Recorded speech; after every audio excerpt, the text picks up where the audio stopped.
Hello and welcome to An Image is Worth 1,000 Words. My name is Rob, and don't forget to check out the rest of my blog posts on my website at robhextall.com. I might be a little crazy here, but that looks like an angry octopus, like really mad. Hey mate, I'm going to ask you for a hand. Well, a tentacle. Great. Thanks a lot. See you in a minute. And for me, and these controls here, where you see the buttons front and rear, to me that looks like two eyes and then a big open mouth going, wow. This week's article is about seeing faces in inanimate objects. Now this is a pepper I've just cut in half, and I put a couple of wobbly eyes on there. Oh my God! Suddenly, this is not just half a pepper. This is a face that is going, ah!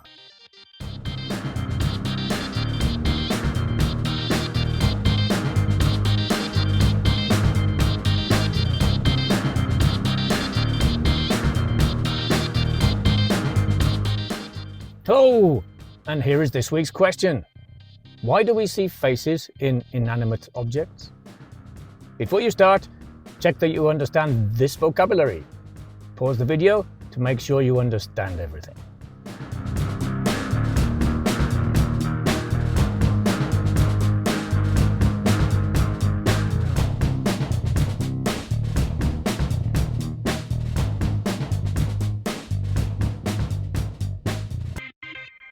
When I'm feeling irritable and at odds with the world, my mood is always lifted by walking through the woods and forests of Alaba.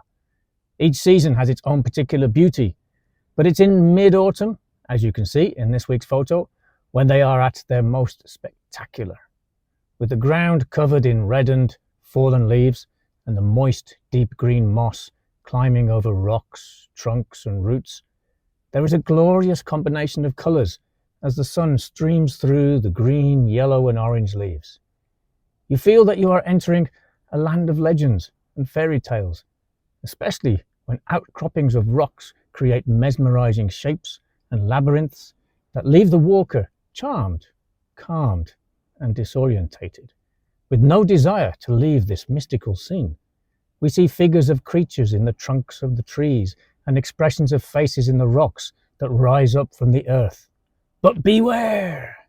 Take a compass and some kind of map, or you might never find your way out.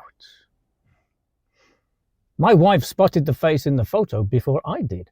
When I took the picture, I was concentrating on getting the framing of the rock and the tree right. But now that she has pointed it out, I cannot not see it. Have you ever wondered why we sometimes see a face in something and then can't stop ourselves from seeing that face, even when we realize that we're just looking at a piece of toast? It's called pareidolia, and it is the brain trying to make sense of things by making you see images that are not actually there. Luckily for us, scientists may have come up with an explanation as to why this happens.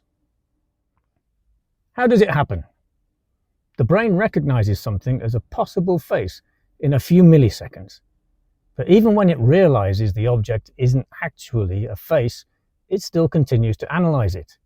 The false perception is not discarded, and the brain analyzes it in the same way as a real face. Why do we do it? Humans have learned to identify faces quickly so that they can decide if someone is a friend or a foe. When we look at them, we decide what emotions they are feeling and predict their intentions. It's most likely an evolutionary survival instinct that would have been extremely useful when we were early humans. Nowadays, as we have increasingly filled our surroundings with weird and wonderful objects, we see recognizable patterns all around us. That is why people might think that a cardboard box has two eyes and a mouth, or a car with round headlights and a large grille is smiling. What effects do these faces have on us? Recent research has found that how we read someone's expression is influenced by one we've just seen. So if we've just seen a sad expression, on either a human or something we've mistaken for a face, we're more likely to think the next person we see is sad too. On the contrary, if you perceive a happy face in a tree or a power socket, you are more likely to think the next person you meet is also going to be happy. There is always the danger of jumping to the wrong conclusion about a person though.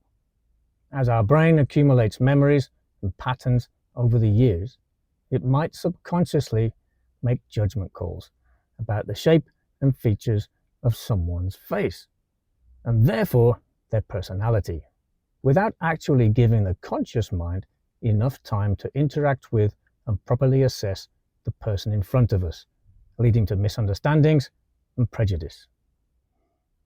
If we see an angry face in a tree trunk, we know better than to judge the tree as grumpy or bad-tempered. So next time we see someone who's looking antisocial and irascible, let's not let that cloud our judgment. Perhaps they are simply having a bad day and need a bit of space and a little time and a gentle smile.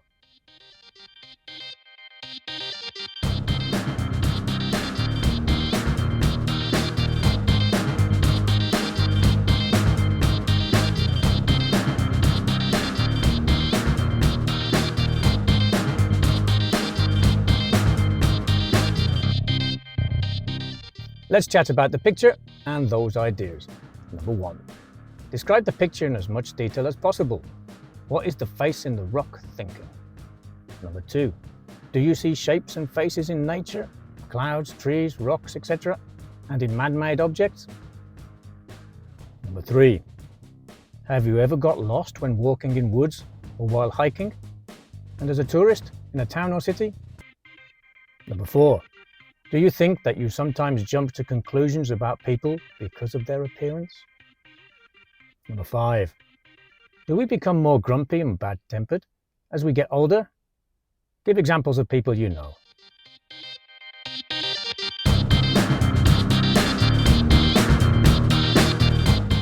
And here's a quick activity for you.